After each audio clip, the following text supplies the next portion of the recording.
I'm going in there to try to knock David Morrell. Which if I get it or not, I don't know, but I'm definitely gonna beat David Morrell, but I'm gonna be in there trying to hurt him every single round. You think he's gonna bang with you, or you think he's gonna try to move and be? He's definitely gonna try to, I think he's gonna move around first. Talk about another great fight that people are not sleeping on, but right now it's not in the forefront of their mind because they're thinking about the Bivol Benavidez fight, but wow, that is an interesting fight. Or to make mandatory with Benavidez or Morrell, it's also good fights. That doesn't matter if I have some good offer, like where boxing fans interested to see, I will follow it. As the epic showdown between David Benavidez and David Morrell approaches, the boxing world has shared their contrasting and soaking opinions regarding this fight. Meanwhile, as this title fight is almost here, the fighters have also shared their final sentiments with their fans, expressing their enthusiasm and resolve for this golden chance that will propel them to the elite of the light heavyweight division. Benavidez, who recently sat down with the great Andre Ward for a now famous interview, revealed details regarding his training camp, stating that since the beginning of his career, he has never felt so calm and collected prior to the battle, which might be attributed to the fact that deep down he knows the risk at hand and is aware of the ultimate glory that awaits him on the other side. I had momentum on my side, I've had big fights, and now coming into a second weight class, my body feels better. I feel in better shape, I feel like my body is growing, I'm more, and I'm getting into my prime now, and I just want it. That's the thing that's better than this camp than anything. I know what's on the other side of this fight is greatness. So I definitely want it. I'm hungry for this, and I let that lead me into this camp and this fight. Now, what Benavidez might be pointing to here are the alleged reports that the winner of this bout will go on to face the victor of the highly anticipated rematch between Bivol and Beterbiev, which in itself is a huge deal for any fighter in the light heavyweight division. Further divulging on the topic regarding his current training regime, Benavidez stated that unlike last time, he has not only gotten much better as a fighter, but has also managed to remain in his best condition possible, which is crucial before a fight of this caliber. Demonstrating this, Benavidez also partook in a training session alongside Andre, where the two engaged in in-depth conversation regarding certain techniques. It's amazing, especially from my last camp, I was coming off probably the worst injuries I've ever had in any fight. I had torn tendon, fractured knuckle, I got a cut over my eye. In camp? No, my last camp. That's what I mean, in camp. 3 weeks before the fight, I had 10 stitches on my eye. So for this camp, like how you say, you don't got to worry about injuries. You don't got to worry about is my hand going to get hurt, this and that. So this camp has just been amazing. It's been phenomenal. The energy with me and my father and my brother, the whole camp, it's been amazing. So, I'm really looking forward to have a great performance this fight. Always. You may throw yours, okay, cool. But I got contact with you. Yeah. So I make bing, bing. Yeah. You can land a jab with a southpaw, bro. No. So I'm either going to block here, I'm here. In this interview, Benavidez also addressed the ongoing skepticism regarding his reasons for accepting this fight, considering how he had much better options that he could have pursued. Sharing his views on this matter, the Mexican fighter stated that even though there are countless other names that could have brought more prominence to this fight, the main reason that he chose to fight Morrell was that he is a tough fighter, an adversary who will ultimately help him to become the best version of himself. Adding on, Benavidez also talked about how their ongoing hostility and beef was also a major force driving this fight, because deep down he wanted to teach the cocky fighter a lesson about how there are repercussions to what to spew out in the media regarding someone's family. He's a great fighter. He's a technical fighter. He's the school Cuban fighter. He's tall, long arms. On paper, this fight looks like the most dangerous fight for me, besides anybody else in the weight division. But for me, man, yourself. There's just some fighters that want that challenge, that they want to challenge themselves.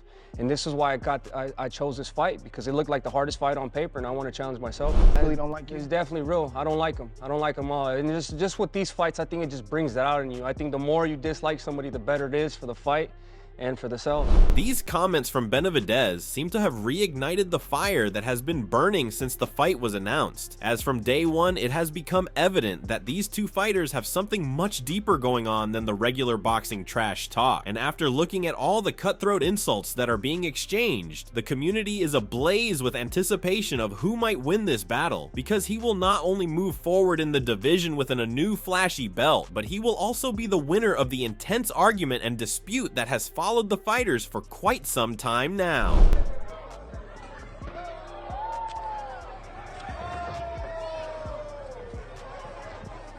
Moving on to another aspect that has been in the media for quite some time, Benavidez once again raised the question regarding the authenticity of this fight, considering how his opponent refuses to partake in any formal drug testing, which hints at certain foul play being involved. Revealing all that went between him and Morrell's team leading up to the days of this fight, Benavidez stated that Morrell's team is relying on countless delaying and distracting tactics from day one based on how they have been asked countless times to present themselves in front of VADA and to perform drug tests, but at every corner they have chosen to either not reply or blatantly refuse this request, which in some way validates the concerns that they and many fighters have raised in the past regarding how Morrell is nothing but a dirty fighter.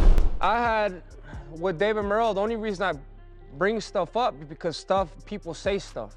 Other fighters that said that they that they had to test VADA and that David Morrell didn't test VADA, and then after the fights they weren't testing for drug tests. Like, I keep telling these guys about the drug test, they keep saying next week, next week, next week. Who's saying that?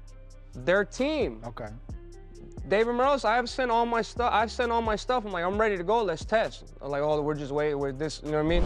To further fuel the fire, Benavidez revealed that the main reason that he has lost any sort of respect for Morrell and his team is because, despite doing the right thing at the right time and participating in the drug testing, they chose to deflect every laid accusation that was being made and tried to spin the narrative about how it is actually Benavidez who is all drugged up for this fight and how he is the real cheater in this equation. And although some aspects of this story can be negated by countless alleged reports that have been circulating in the media, there is no denying the fact that this time the fight has gotten a little too personal for Benavidez, who is ready to wage war against the fighter who disrespected him and tried to paint him as a bad boxer. When I said that, I didn't say nothing. I didn't want to say nothing about this, but when we're doing that press conference, David Morrell said that, oh, I have, that my team is drug addicts, that we take steroids and all that stuff.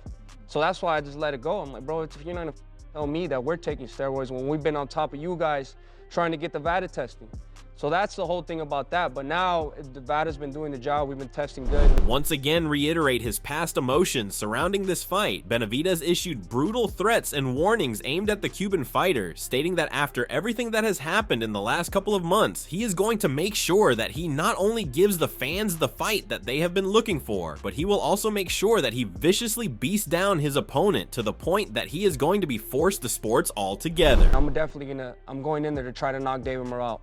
Which if I get it or not, I don't know, but I'm definitely gonna beat David Morrell, but I'm gonna be in there trying to hurt him every single round. You think he's gonna bang with you, or you think he's gonna try to move and be? No, he's definitely gonna try to, I think he's gonna move around first. Moving on, just like Benavidez, who has once again come forward with these threats, the entire boxing industry has also expressed its emotions surrounding this fight, with many experts and fellow fighters sharing their takes on this hostile situation. Bivol recently shared his take on this fight based on how he is continuously being named as a fighter of interest by both Benavidez and Morrell, because if they win this bout, they will be considered mandatory challengers for the fateful winner of the Bivol versus Beterbiev rematch. Though excited about new and better challengers in his division that he can take on, this time around, Bivol seems almost uninterested in his fight, stating that even though he understands that the fans want to know his views about this whole situation, he is not particularly keen about this February 1st fight. I don't know, I don't care, to be honest, what's going on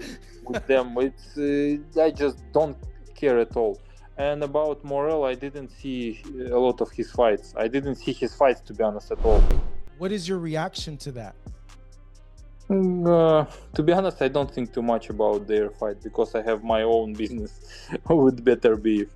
But I understand you want to ask me what's next if you win this fight, and I'm focused only on my fight, yeah? Choosing to focus solely on the battle at hand, Bivol indirectly threw shade at his fellow fighter, stating that although he is aware of Benavidez and all that he has accomplished in his career, he cannot state the same for Morrell, who is still quite new, which only makes the prospect of fighting him quite dull. Divulging his future plans in case of a victory, Bivol stated that after noticing all the lackluster fights that await him in his division, he might make the decision to jump up in weight to cruiserweight to take on another potential fighter who is much bigger and prominent than either Benavidez or Morrell.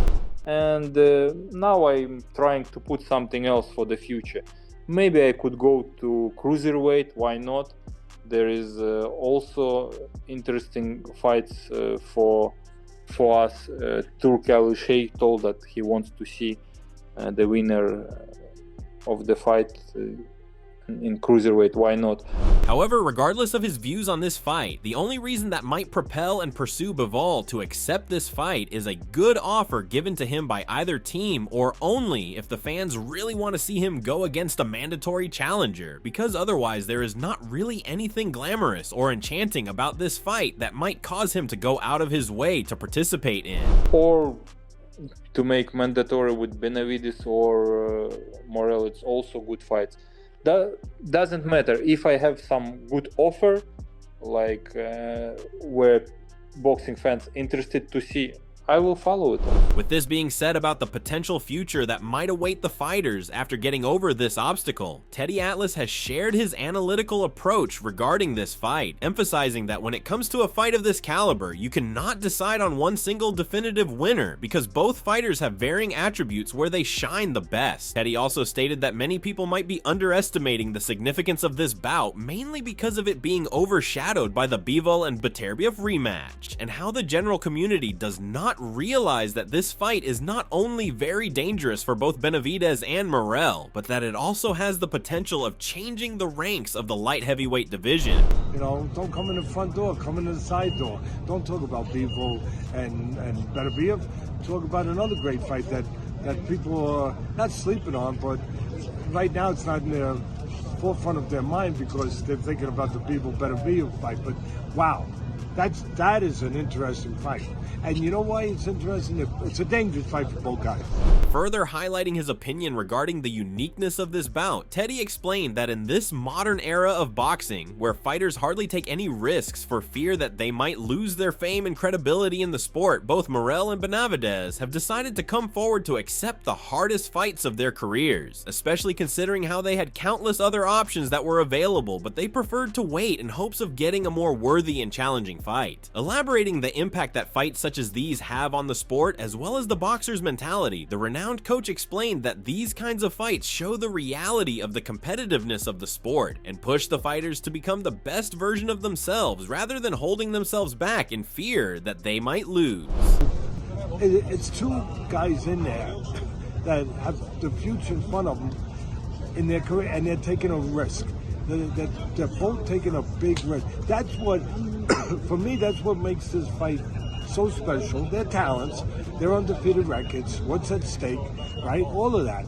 But that they're taking a risk when a lot of the fighters wouldn't. They'd say, no, I'm going to wait for a bigger fight. I'm going to, not a bigger fight as far as danger, but a bigger fight as far as maybe a payday or, whatever it could be. While sharing his views on the fighters, Teddy commended Morrell for everything that he has been able to achieve in the sport in just a couple of fights. According to the veteran coach, even though there is no doubt that Morrell is an excellent fighter based on his Cuban heritage as well as his extremely well-established amateur career, to excel in the professional scene to the degree that you have managed to become a world champion is something that is very rare in the sport, and only a few handfuls of fighters have been able to achieve that, with the most current example being that of Vasily Lomachenko. He added on how, with all these factors in mind, it is very disheartening that people are underestimating him as a fighter because he is now going to face one of the toughest fighters in the world. Some were terrific amateurs, undefeated as pros.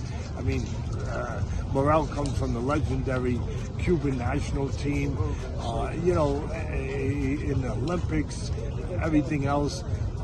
He won a world title in a short period of time, like only a few special fighters have, guys like Lomachenko, Rigondeaux, who else? There's been a few, but a handful of guys that could win a title in 4, 5, 6, 7, 8 fights, which he did. And you got a guy like Morrell.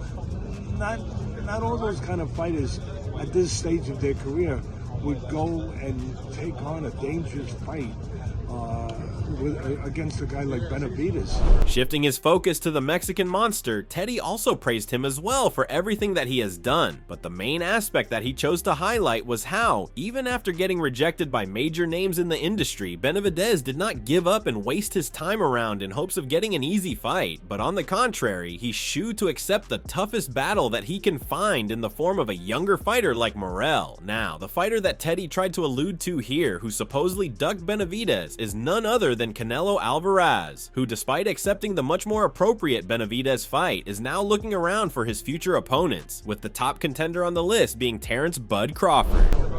You know, and Benavidez, give him all the credit in the world. Like, goodness, him and his father, give them credit that, you know, they didn't get the Canelo fight. You know, they're right in line for the winner of Bivol and Benavidez. And what do? They just sit around and, you know, twiddle their thumbs, or sit around and fight a soft touch? No, they take this. So I'm chomping at the bit. I'm really curious for that fight. Divulging into how the fight will most probably turn out and what strategies the fighters might employ in order to secure a victory, Eddie explained that even though both fighters are tremendous boxers who are eminent as strong punchers when it comes to power, Morrell seems to have the edge over Benavidez based on all his amateur experience as well as his Cuban heritage. But on the other hand, Benavidez seems to be geared up with a lot of knowledge that he has acquired over the years of fighting professionally against all sorts of diverse fighters. Both guys are guys that are known as punchers. I think the purer puncher probably is Morrell for one shot. He's the less experienced guy, but he's got that Cuban background, you know, with the amateur pedigree, over 100-something fights. He's got experience. Even though he's got a lot less fights professional, he's got experience. He hasn't fought the resume professionally that Benavidez has, so that's in favor of Benavidez. The experience, always important. Comparing the stances of both the fighters, one thing that the trainer trained is a highly debated topic about how, even though both fighters seem to have an identical approach to the fight about coming in and going straight for the kill, their overall game plan and stance need to be a little different. Talking about this same thing, Teddy explained that both Morrell and Benavidez have this style where they heavily rely on the Bombard-Mantov punches in their offensive attack. But one thing that makes them unique in their own way is how Morrell seems to be a little bit more restrained as compared to Benavidez, who like to come in more viciously without any care of what might follow after his vicious onslaught. He's bringing havoc. He's bringing body punching. He's bringing inside work. He knows exactly what he's doing. I think that the approach of Morrell is much different. They both like to be aggressive, but Morrell in a more contained way, in a more controlled way, in a more just deliberate way. Voicing the same opinions regarding this fight, his fellow pundit, famed sports reporter, and boxing analyst Sean Zettel stated that he respects that Benavidez is standing on his word about not ducking any fighter in his career, especially considering how he has been a major critic of Thai exact situation when Canelo supposedly ducked him for the simple reasons that he did not want to take a chance with his career by fighting someone who can be very unpredictable at times and can prove to be very harmful to the legacy that he is trying to build. Labeling this an extremely dangerous fight for Benavidez, Sean added that even though he is backing the Mexican fighter in this bout, there is a high chance that Morrell might surprise them all by turning the tail on them and winning this fight. I think, you know, there's a potential nightmare scenario for Benavidez. I'm picking him, but I think, you know, it's possible that this could go completely wrong for Benavidez. He's taking a risk most fighters don't take. Instead of sitting on his position, I love what he's doing. He said, I don't want to be a hypocrite. I'm not going to complain about Canelo not giving me an opportunity. I'm the Canelo to Morrell. Sean also stated that the main reason that he thinks that Morrell has the potential to change the fight is that he is an excellent fighter regardless of all the propaganda that is being done on social media, and that when he is compared to all the fighters that Benavidez have faced before in his career, namely Caleb Plant, it is clear to see that Morrell outshines them all in a way and can be named as the toughest contender that Benavidez has ever faced in his professional career. Keeping these factors in mind, the analyst stated that there is also a possibility that Morrell might expose the true nature of Benavidez as a fighter, because there has been some skepticism surrounding him regarding how his defense is not that good and that he lacks a certain level of coordination that a fighter of his standing should have. Super dangerous fight. there's a chance here that Morrell he has the same kind of hand speed that Andrade and Plant had, but he's bigger, he's younger, he's not as seasoned as those guys, but he has the power to be all wrong, the power, the speed, the athleticism, all that stuff. He checks so many boxes. I kind of want to call him the Cuban monster. Like, it's the Mexican monster versus the Cuban monster. But so there's a chance all the things people nitpick about Benavidez get exposed. He squares his feet up, comes forward, and he run, you know, all that. He runs into shots. Advising Morrell regarding this fight, Sean emphasized the fact that if for some reason Morrell gets a little too overconfident and decides that he has the upper shot and that there is nothing that he should change about his game plan, then he will be in serious trouble, because at that rate he is no threat to a fighter like Benavidez, who relishes on the prospect of fighting someone like Morrell. According to Sean, the best strategy that can be employed by Morrell in order to win this fight will be to use his footwork in a more productive manner, like making sure that he pushes Benavidez to the back tight and makes sure that he restricts the Mexican powerhouse from getting comfortable inside the ring to the point where he can get the upper hand. You're not gonna beat Benavidez that way, Morrell, in my opinion. Maybe you will, but I think you gotta counterpunch him. You gotta beat him a little bit off the back foot. Not all night. You know, plenty of times he could stay in front of Benavidez and go mano a mano, but he's gonna have to, you know, punch off those angles on the back foot, not just use them to reset and then start fighting downhill again. So I think it's going to be a pitched battle. So, in the end, what do you guys think about this fight? Who do you think will win this battle of the undefeated beasts belonging to two distinct nationalities? Do you think it will be the Mexican monster who will triumph this time as well and will maintain his superiority in the light heavyweight division? Or do you think that this time around it will be the younger fighter who will snatch the throne from his elite counterpart? Make sure to tell us about your thoughts in the comments below, and if you enjoyed the video, like and subscribe to our channel.